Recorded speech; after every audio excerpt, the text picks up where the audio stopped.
This is All my right. interview with Gianna Driver. And if you could just tell me a little bit about who you are and who you work for, and we'll get started. Sure. Yeah. So thanks for having me, Jacqueline. So Gianna Driver, I'm the Chief People Officer of a fintech company called Bluevine. And I've been in the people space for a little over 15 years now, which is crazy because I think of myself as a young person. That sounds like a long time. I can totally relate. I think of myself as a young person, and then I look at the decades and I go, whoa. Yeah, totally. Yeah. So let's start with the first one. Where in your life have you allowed fear to limit your opportunities? In many places, what I would say is what I realize now that I didn't realize when I was going through these experiences that were limiting is that I limited myself more than I think anyone else did. My fear of I wasn't good enough.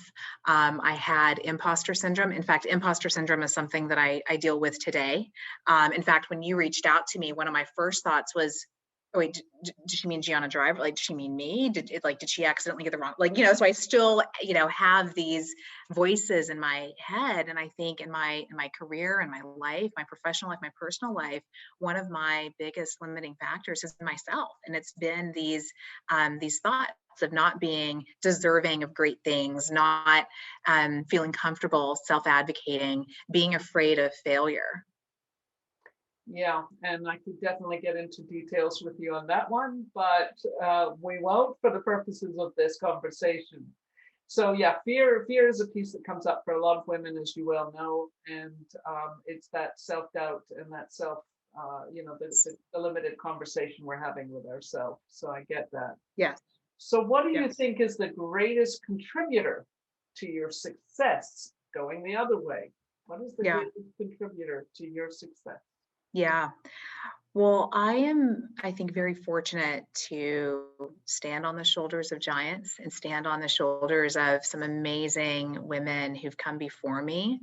And when I look back on the arc of my life and my journey, and I'm still on the upward swing, like I'm not done yet, I look back and I realize that a lot of my success, I think, is because there were times where I needed someone to believe in me because I didn't believe in myself. And these heroes, these angels believed in me when I didn't. And I think that often gave me the strength and courage to see beyond what I could see solo. And I think that again is another one that a lot of people will be able to relate to, because we all need angels in our lives. To help light the way, for sure. Yeah. And if you could wave a magic wand, what would happen in the workplace for you to feel that you've left a lasting legacy? So just think forward. So what do you think is going to be a lasting legacy that you can stand up and be super proud of? What would you like to make happen? I think this is tied closely to my purpose, and that drives me and what I do. I do feel in my bones and my heart that this people space and HR is truly what I am meant to do in this lifetime. And to answer your question, for me, that would look like a legacy of helping organizations create workplaces that have psychological safety, a strong sense of belonging, and are cultures and environments that help people learn about themselves and start to really live out whatever their purposes are. And I think that workplaces are these wonderful opportunities that we have to really have impact and have impact at scale. And I'd like to be a part of helping organizations do that. That's a real worthy legacy, because we all know that many organizations need all the help they can get at this point. Yes. So we kind of think on that one. Yeah. It's nice that there's increasing awareness about this. I think that many organizations are at various places in the journey and the process, but it's amazing that we live in a time and era where there's just increased sensitivity to this and a desire to do it, even though not everyone is, is actively working on it. But it starts with awareness. You have to be able to name it and identify it, and then you can actively work on it. So I think that's a sign of the times that's really positive. Yeah, and I think that what we've gone through in the last year has accelerated that awareness Yes. greatly. So Yeah. that's a positive as far as I can see. Yeah. So looking 3 years down the road, what's your vision for the future for yourself and your career? Yeah. Well, it's interesting because I believe self and career are closely intertwined. So when I think about this, I think about like I'm not work Gianna and then mother Gianna and friend Gianna. Like I intentionally try to be this integrated person where I can ideally show up fully as myself in a balanced way in all of these different realms and aspects. So part of that vision for me in 3 years, which is not so far away, is being able to, if we go back to that purpose around psychological safety, belonging, enabling others to find their purpose. I'd like to look back and say, wow, these last 3 years, I've really been able to move a lot of that forward here at Blue Vine. And I'd like to also, on that personal level, be able to say, wow, I'm modeling this for my daughter. Like I'm modeling a strong woman living out her purpose in life. That would be wonderful. Yeah, well, as the mother of 3 daughters, that's a very important an important piece. They're all adults at this point, but I'm Yeah. very proud of all of them because they're pretty fearless. They've definitely gotten their thing going. Yeah. So, in one word, what is your fearless factor? I was like, well, do I have to do one word? You could do two or even 3 words, put it that way, but make it as succinct as you can about what you think is your fearless factor. Yeah. Um, what came to mind when I first saw the question was owning your journey. So I think we as women need to own our journey, and own all of it, the good, the bad, the ugly, the hard, the struggle, the tears, the pain, the joy, the triumph, the wins, the love, all of that. Own that journey. Be in the driver's seat. Be accountable. Take responsibility. Advocate. Be unafraid to fail. All of this for me is part of that owning your journey. That I love because I absolutely feel the same way. And I've spent my lifetime learning how to own my journey. And it Mhm. sounds like from the little I know about you that you've done the same thing. And I've tried to, Jacqueline, but I will say to quote words that I think Dr. Brene Brown has used.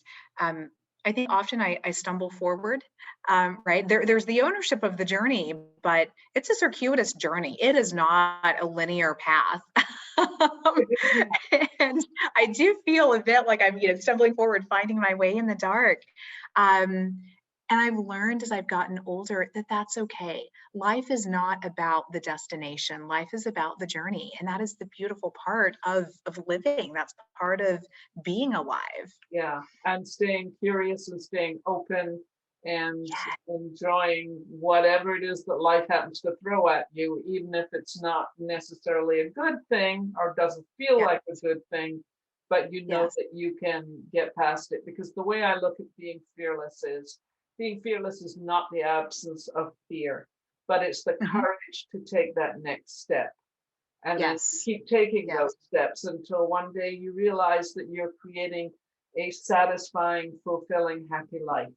And so, to Yes. the point of stumbling forward, there's a book out there on stumbling your way to happiness.